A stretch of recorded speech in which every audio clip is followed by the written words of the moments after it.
Scary EIRE. EIRE is the Irish or Gaelic word for Ireland.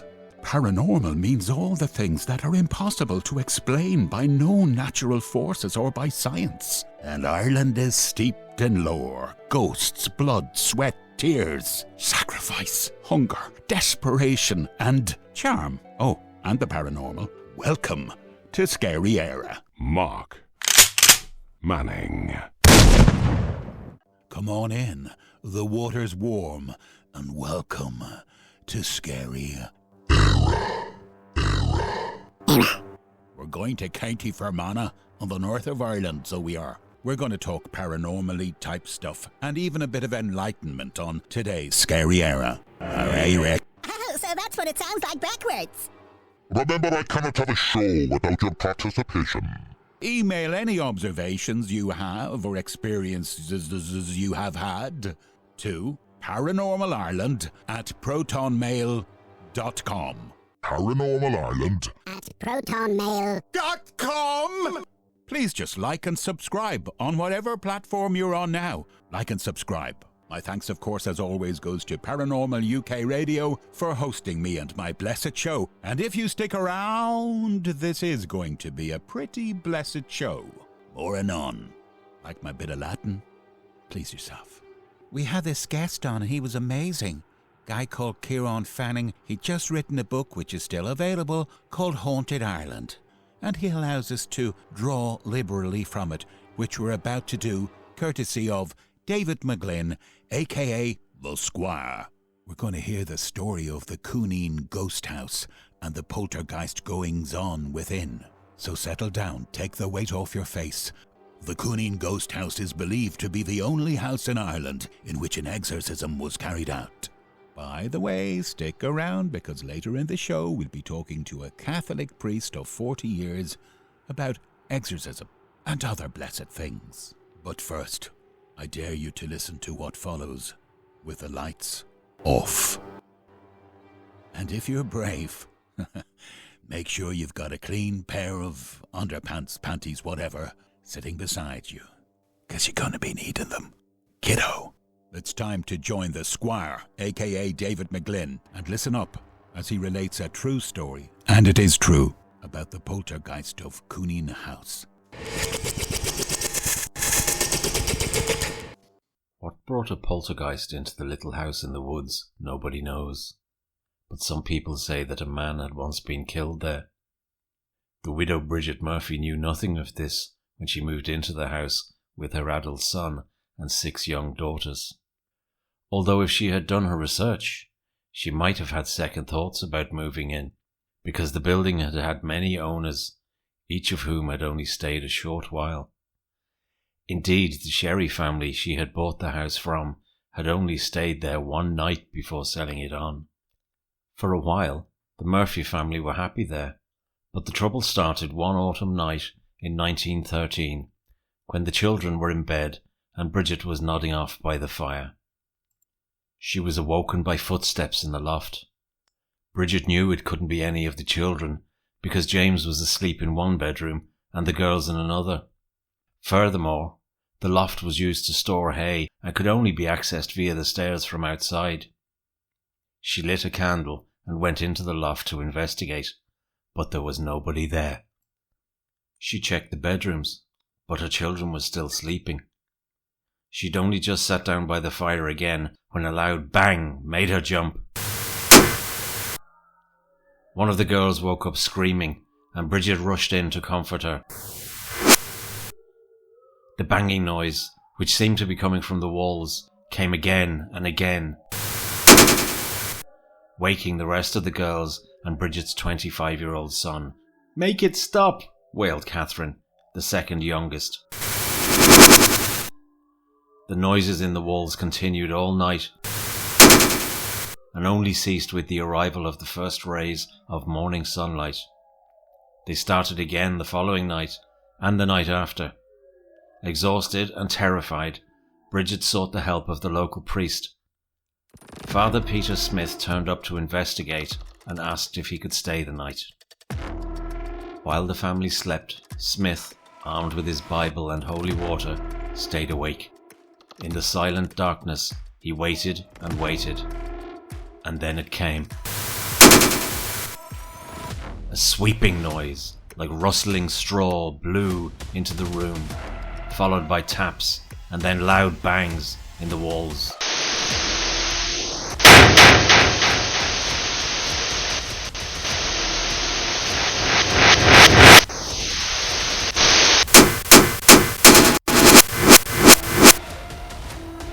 The Murphys all woke and huddled in terror with the priest beside the dying embers of the fire, as the whole house reverberated with banging, as if a horse was kicking the walls. Smith held up his Bible and shouted, "Demon, can you hear me?" The house suddenly fell silent, as if listening. "If you can hear me," called out the priest, "knock 9 times." At first there was nothing, but then loud, distinct knocks came from within the walls. Everyone counted the knocks in their heads. 1, 2, 3, 4, 5, 6, 7, 8, 9.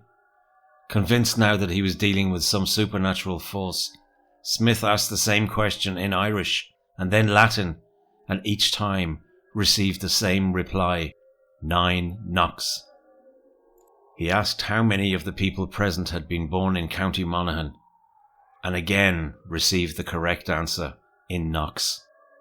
After a sleepless night, the priest left the house to report to his superior. Bishop McKenna of Clogher was so alarmed by the story that he asked the renowned exorcist Dean Keown to help, but the man refused. Not wanting to send Father Smith back to the house alone, the bishop asked another priest, Father Eugene Coyle from Maguire's Bridge, to accompany him. Coyle was sceptical about the whole thing, but did as he was asked, and waited by the fire for nightfall with Father Smith and the Murphys.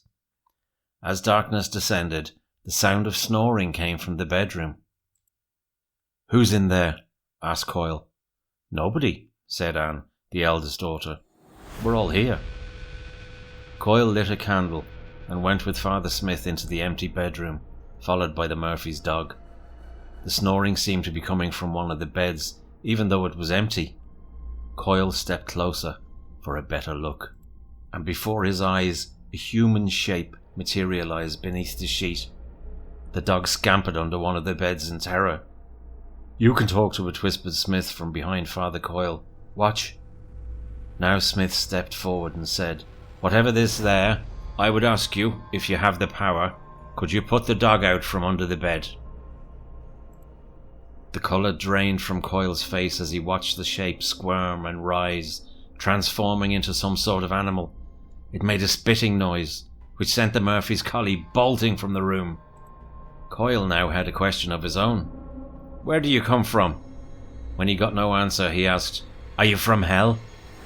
The shape beneath the sheet hissed angrily and then disappeared. The priests pulled back the sheet, but there was nothing unusual to be seen. Coyle, in a state of shock, sat on the bed to recuperate. After a few moments, he felt something move beneath the sheet, under his hand. Later, he described it as feeling like a squirming rat or a wriggling eel. The two priests left the house the following morning, shaken by their encounter. By this stage, there were all sorts of rumours circulating in the locality about the Murphy family.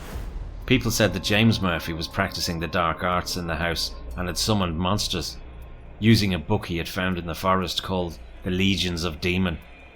Others claimed to have seen a small white pig following the children in the forest.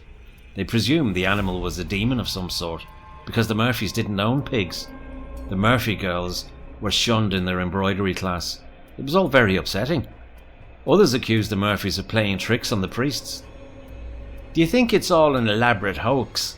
Coyle asked Smith on their way back to the house for another night on duty. Smith shook his head. "But maybe we should try to prove that it's not the children tricking us." "What do you mean?" Smith came up with a plan.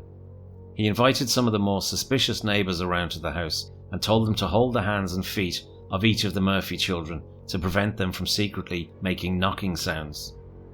The neighbours obeyed, but as the light faded, the knocking on the walls began again and grew in intensity. The neighbours, now convinced that the children weren't the culprits, glanced at each other in terror. One of the men let out a painful groan. "What's wrong?" asked the neighbour. "Someone is after punching me." Another farmer, a big strong fellow, fell to the floor. "Something pushed me." The neighbours fled the house, now convinced that the haunting wasn't a hoax, and adamant that they would never set foot in that infernal cottage again. The two priests returned to the cottage 50 times in total, and witnessed all manner of disturbing things, like pots, pans and plates being flung across the kitchen, beds being lifted off the floor, and sheets and pillows being tossed off the beds. A third priest visited the house 16 times and experienced the same things. When he asked the ghost to whistle, it did, and it could also tap out tunes like Boyne Water and the Soldier's Song. Other visitors to the house also encountered the ghost. A famous horse dealer from England arrived with a group of men to experience the haunting. He asked the ghost how many of the men with him had been born in Ireland. He received the correct reply in knocks. When he asked how many of the men were horse dealers, a knocking came from under his own chair. The only thing that seemed to silence the ghost was when Mass was said in the kitchen. The poltergeist also reacted badly to Holy Communion and holy water.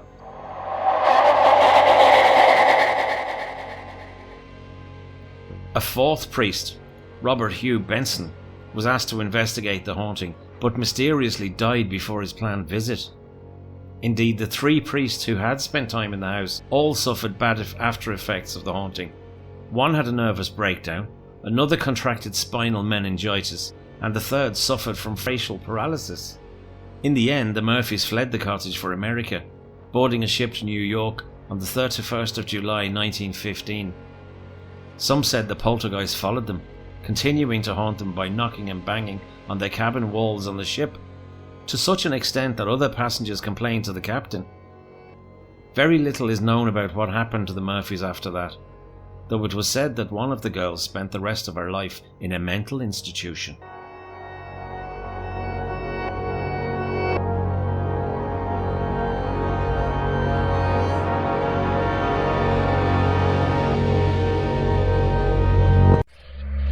Not paranormal. Mark Manning is real. Now that's a scary thought.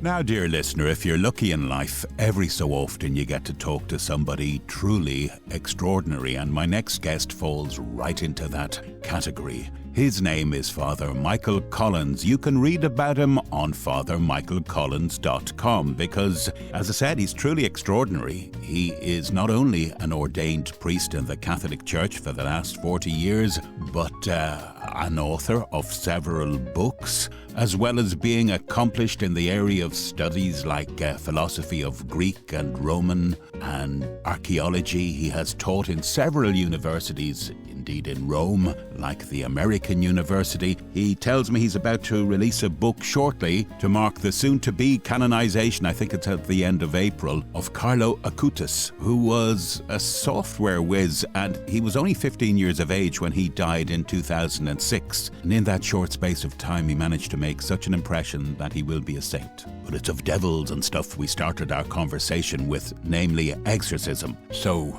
get yourself a cup of coffee or tea, sit down, relax, and eavesdrop on our conversation. But anyway, going back to your question about exorcism, it's a thing that a lot of people don't really understand. But bottom line is everybody understands the difference between good and evil, what the right, moral, upright and honourable thing to do is, and then what the cheap and easy way to cheat people is as well. And so many of us are tempted. It's a bit like sugar. We know sugar's bad for us. We know that it can give us cancer. We know that it can give us headaches. It can change our mood, our energy levels, etc. And yet we all have sugar, and we know that we should avoid it. So it's a bit, I think that's a simile for avoiding evil and doing good. Unfortunately, very few of us manage to do it. But at the same time, certainly from the Christian and the Jewish and the Islamic traditions, and indeed, I think you'd probably say for most religions in the world, the call is to do good and at minimum do no harm. We're aware that evil exists, and in the Jewish and Christian traditions, we've characterized this as an actual personage. Now, that's following in the Christian tradition, the words of Jesus, who referred to the devil virtually as a personage, but it was still a personage which held rejection of God. According to the tradition, Satan is an angel who was in the presence of God, who rebelled and turned against God. But Jesus was, trying to get this idea across of negative actions to try and do things which are honourable and just.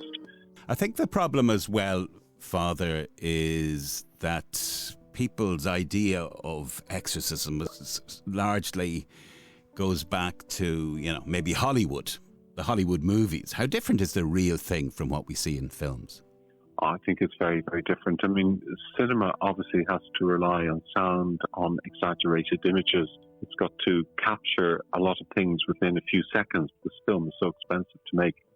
So, yes, I've never actually witnessed an exorcism, but I've witnessed and seen people being prayed over very, very many times. And it's just something very normal and relaxed, if you like. It's praying for somebody perhaps who's sick, praying for somebody who's troubled, praying for somebody in difficulty. So it's literally just joining in a fraternal prayer, being present with that person, and then asking God to listen to our prayers and to restore the person and to help the person in whatever way that they would need and whichever is appropriate for their beneficial curing. And are there certain things, say like games and rituals or even places, that you'd caution people to avoid dabbling in, just to be safe? Not really, no. I think in actual fact I wouldn't be concerned about people going into areas where, for example, some people would say, oh, don't dabble with tarot cards, or don't dabble with the occult, don't dabble with Ouija boards or whatever. I'd actually say, on the contrary, the road to uprightness, the road to perfection, the road to happiness is, in fact, just following your conscience rather than anything else, and doing as best you can so that you live by the old golden rule, which is to do no harm to anybody and to do unto others as you'd like them to do to you. So that's the concept. And therefore, there are so many things that we need to do. For example, when you've got the opportunity to defraud somebody and you're tempted to defraud them, and in particular, if you think you could defraud them without them noticing and maybe getting you into trouble, well, you just don't do that because it's not the right thing. I remember my father, funny enough, when I was probably about 14 or 15, one day we were having a cup of tea in the kitchen and we were chatting about various things, and he said to me, never take a brown envelope. And I was thinking that's a very funny thing, but I was too young to understand until he explained it to me. And for those of you outside of Ireland, a brown envelope was a euphemism for a bribe. He was an architect, and in his day there was a lot of brown envelopes being exchanged around Dublin between politicians and builders and architects. Very much. So there was a lot of that. We're going back to the 70s and 80s. And he said, Michael, never do something that you'd be ashamed of by the time evening arrives. I always thought to myself, that's a kind of quite a challenge. But the older I've got and the longer I've lived, I've realised that it's true. We're often tempted to do things which, in the heat of the moment, we might say, oh, I'll get away with that, or I'll do that, or maybe it's not going to harm anybody in particular. But in actual fact, as you know, it does. It harms both you and harms the person that you're harming. Like, what's the most common misunderstanding people have about demonic activity or spiritual oppression, say? I think probably, I'm not an expert, but my guess is going to be that the devil is a semi-comical figure with a tail and a trident in his hands and a red cape, and is wandering around like an anti-Superman, trying to get people into trouble. I don't think it's quite as simple as that. As I say, I see it much more in terms of the choice of the conscience, the choice of the individual who can live out their lives as best they can, doing good and avoiding evil. Right. That having been said, within all of us, we all have different personalities, and many of us have what we could perhaps call personality traits and failings. And therefore, we're not able, despite our best efforts or our best our best efforts really. Despite that, we're not able to do the right thing, and we fall into waysides, and we end up wasting the talents which we have and wasting so much energy and achieving very little. We're assailed by so many things that just bombard us, and it's so difficult to resist that. I remember seeing a wonderful movie about 20 years ago. It came out called The Great Silence. Does that ring a bell with you? It was set in a Carthusian monastery. No, it's the only bell it rings with me is when I'm in trouble with my wife. No, this is a different one. Okay, I get a big silence. A frosty one. Exactly what you mean. Yeah. I know exactly what you mean. Now, this was a wonderful movie. It was made by a celebrated filmmaker whose name I can't remember, but he wrote to a monastery. He wrote to the abbot of a monastery in Switzerland, and he said, I'd love to come over one time and do a short movie, perhaps an hour or so, a documentary about your lifestyle, because you live in virtual silence apart from an hour or two in the day when you get together and you have common recreation. But the rest of the day you spend in prayer and silence, and even your meals are taken listening to readings from the Bible or holy books. And it sounds fascinating, but I think what he also meant was it sounds rather extreme. So after 13 years, he got a reply from the abbot who said, thank you for your letter, which I received some years ago, and I'm certainly going to give it more consideration. So another few years went by, and I think this man had written back and said, oh, that's wonderful, thank you, because he'd virtually forgotten about it and given up. So eventually, a few years later, the abbot wrote back and said, as I mentioned in my last letter, I was thinking about it and I'm happy for you to come. So the guy went off into this charter house, this beautiful old monastery way up in the hills. I think it was Switzerland or the south of France. I just have a blank at the moment where it was. But the deal was he could only bring in a handheld camera. And already in the 2000s, digital tape was available and very high quality. But he agreed to the terms that he'd come in and he wouldn't cause any disturbance. So he just walks around the monastery. And I think the film ended up being about 2.5 hours. I'm sure some listeners will remember seeing the movie at the IFI, or you can even get it on DVD now. But there's almost complete silence apart from a little bit of singing in Gregorian chant in Latin music, which would date back more than 1,000 years. And that's it. And people were fascinated with that movie because it opened a window into a world of which they were completely unaware. And these men, and indeed there are women in these enclosed convents who embrace a life of silence, they're so content, contemplative, peaceful, tranquil at what they're doing, just concentrating on the beauty of the world all around them. And even in a cold cell, and it's the middle of winter and the snow outside, even still, these monks are very quietly, each sitting in their own cell, praying, then going down to the chapel for common prayer. And there's something like that, then your mind is totally concentrated on God. Now, for most of us, I'd say 99.9% of us, that's so extreme that we wouldn't be able for that aesthetic way of life.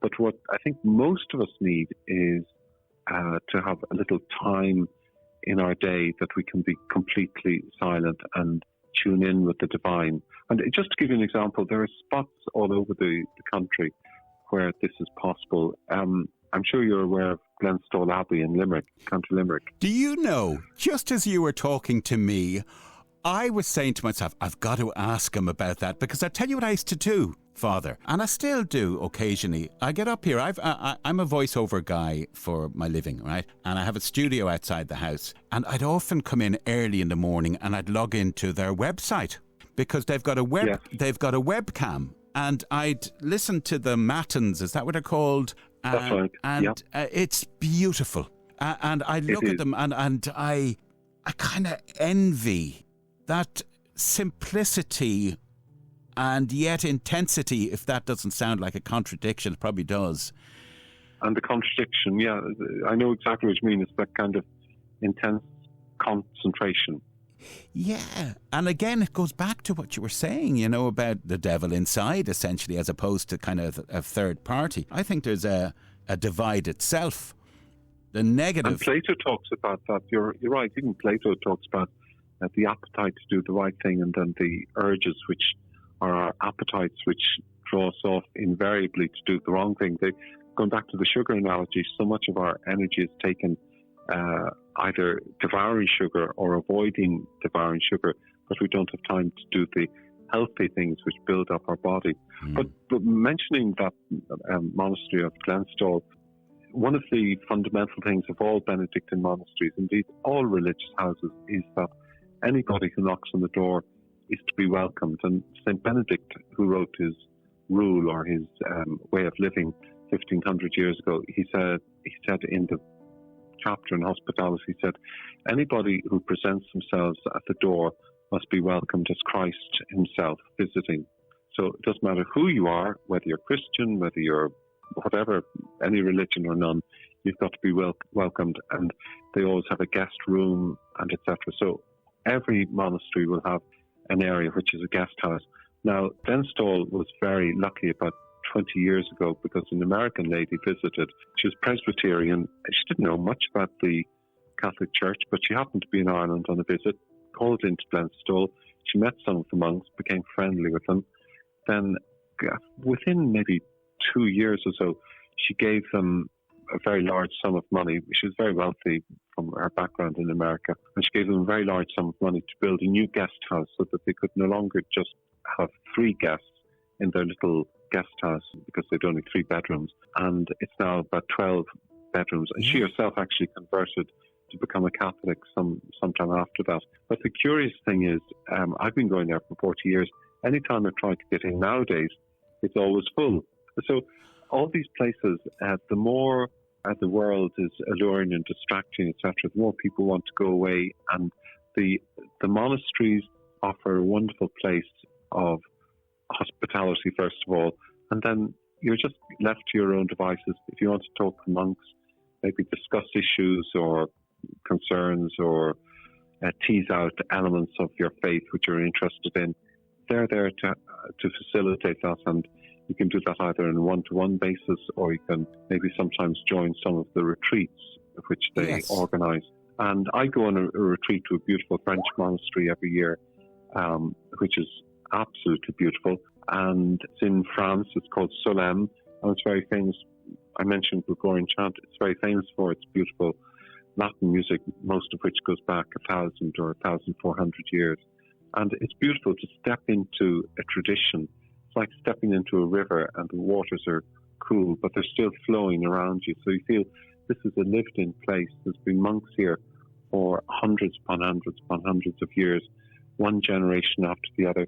And as one generation dies, new novices present themselves at the door of the monastery to join. And that's the way it's been. And curiously, religious life in France, for example, which in large parts the population had lost interest in their Christian faith. So many of these monasteries are very well attended and quite full, you could say, because they have a certain amount of people who've decided this is the way of life for me. I love this tranquility. I love the routine, as you mentioned, getting up from Athens early in the morning, getting the day underway. They have prayer, they have common work, then they have a little recreation, then they have their meals and rest time. So those 4 parts of the day gel very well. So therefore, going back to your original question about exorcism, exorcism is really an attempt at an operation. It is an operation to try and help a patient who is sick. So exorcism is simply recognizing that somebody has a spiritual dis-ease or disease within them. Yes. And this has to be, it has to be addressed. And sometimes it can be addressed very quietly. You can talk to the person, and a bit like a psychologist or a psychiatrist would deal with their clients or patients, and then the patient would respond by trying to modify their way of living. It's the same type of thing. So, as I say, what you're talking about, Hollywood and fire and brimstone and all that type of stuff, that's not how it happens at all. Very often it's just going to be a very quiet dialogue and asking the person how they feel. So the idea of having, as it was in the Old and New Testament, with Satan responding and shouting and screaming, Hollywood is exactly the word you're looking for. Yeah, but I think, historically there were cases kind of like that, I suppose, you know. I'm not denying that. I'm sure there, and there probably still are. There could be, but that probably is.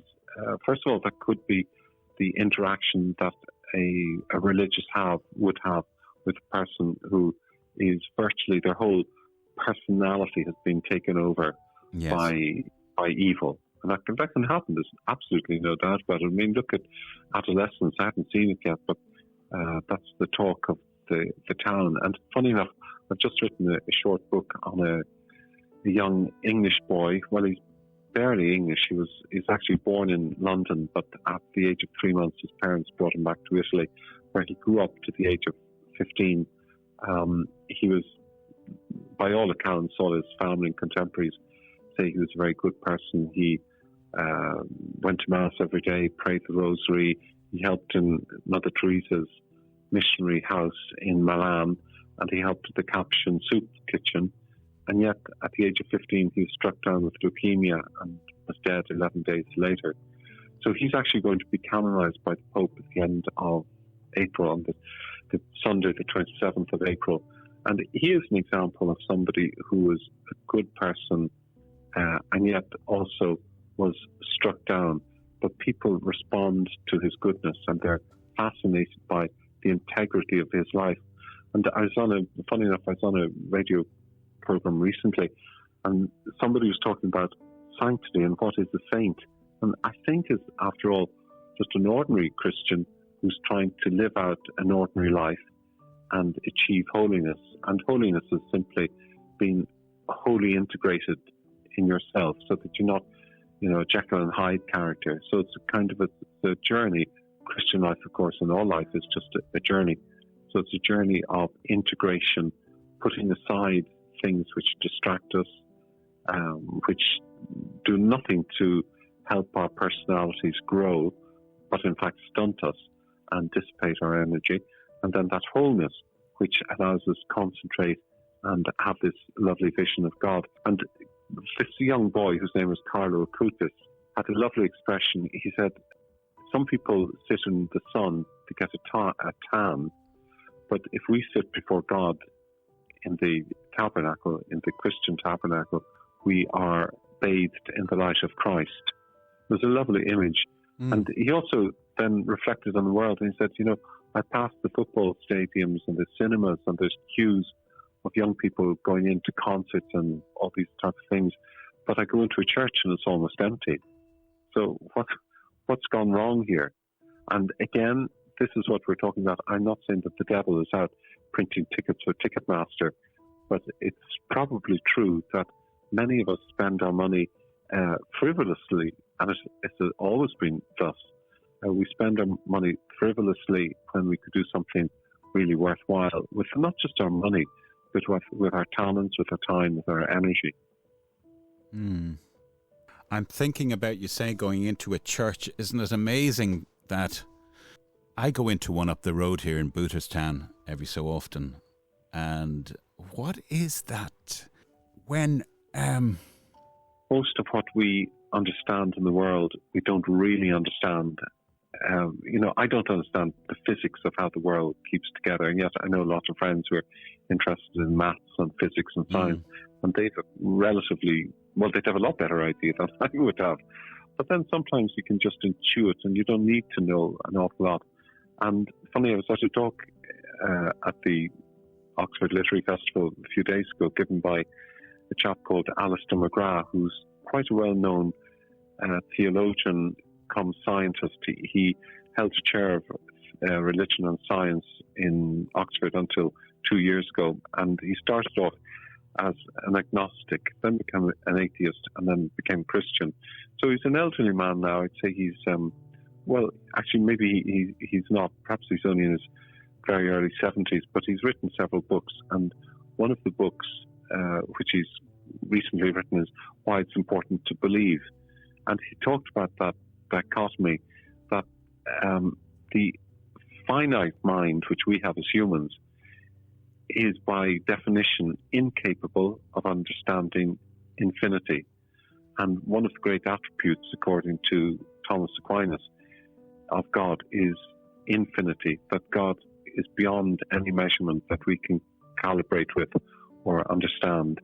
So I often think of that as consolation. If I don't understand many of the contradictions in religious faith, well, then I'll say, well, that's okay. It's not important for me to understand. The fact is I give my assent to what I do understand in the hope that the rest of it will fall into place. A little bit like when you give a promise to somebody or you make an oath.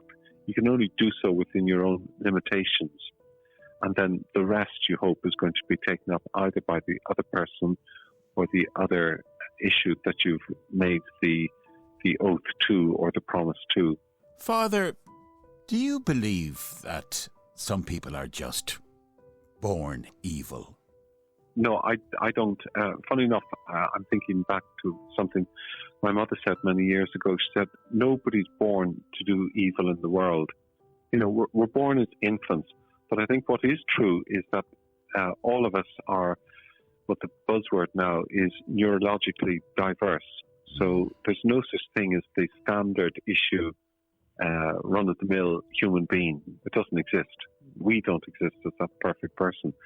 So everybody who's born, just like in the same way that we all have a different iris or a different fingerprint, one from the other, in the same way we all have a different approach to our morality. But I think what's probably true is there are some people who have such a conscience that they can see no wrong in stealing from another person or doing another person ill or premeditating to harm that person or even to kill them. That is true. And that is, in a sense, and again, I'm no psychiatrist, psychologist, I couldn't say this, but it's something neurologically they're differently wired from the majority, because fortunately the majority of people don't think along those lines. We just get along. You know, we all have Homo sapiens were, 160,000 years or a million years, I can't remember now, evolving from much more basic primates. So we are constantly refining our reasoning and our understanding. So in answer to your question, what I'm trying to say is no, I don't believe that somebody is born intrinsically evil or intrinsically good. I think we're born in such a way that we've got to use our talents and, again, stay away from those things which would lure us to the side of evil or lure us to doing things which are harmful, which are psychopathic actions, that they're against what society accepts as the norm. So that brings you back into the whole area of what it is and how it is acceptable to do certain things. For example, I was in an archaeological dig a few years ago, about 5 or 6 years ago, a place called Aproperte in Spain. And the archaeologist who was leading the seminar that we were attending was explaining that the cave, which we just visited, was a place where children were evidently sacrificed and humans ate flesh. And he gives the whole reason. I won't need to go into that at the moment. But just think that was hundreds of thousands of years ago. But it's something that within parts of society even still exists, as far as I understand today. But there's some parts of humanity which would accept cannibalism as, not morally reprehensible.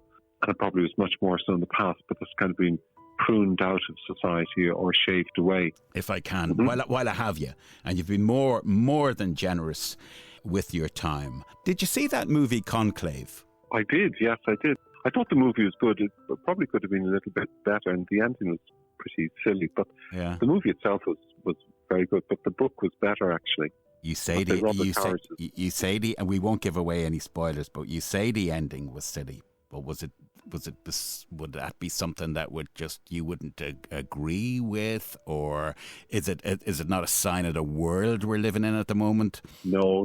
What happens is I've read most of Robert Harris's books, and they all they're fabulous as you're going along.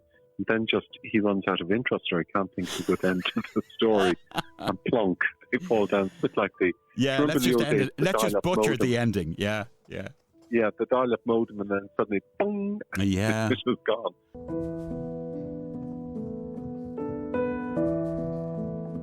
Oh dear. And folks, I really did have to butcher the end of that for reasons of time. My thanks, of course, to the Squire, aka David McGlynn, to Ciarán Fanning, the author of Haunted Ireland, and of course, who you've just heard, Father Michael Collins, for helping me put together, well, this episode of Scary Era. Could you believe we're into 13 episodes now? Next time you'll be joining us, I'll be talking to Bertie Brosnan, who has compiled a history of the Battle of Clontarf. What's that, says you? Well, it's basically when us Irish got rid of the Vikings, as we got rid of many other invaders to come throughout the years.